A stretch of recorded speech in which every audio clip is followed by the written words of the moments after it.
детските права. 6-месечното истражување покажало дека Комисијата за труд и социјална политика и Комисијата за образование најмногу ги третирале детските права.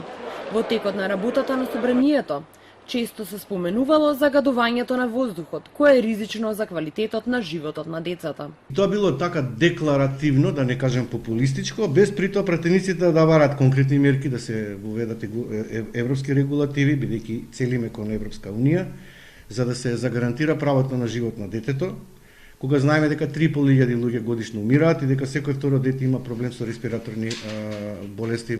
Од медијачи очекуваат во иднина, освен на основните, акцент да се стави и на другите права, како права на детско учество или слобода на говор, а и посочија дека е потребна и поголема самоиницијативност на пратениците, бидејќи од тоа што тие ќе го донесат како закон, зависи како ќе се реализира остварувањето на овие права.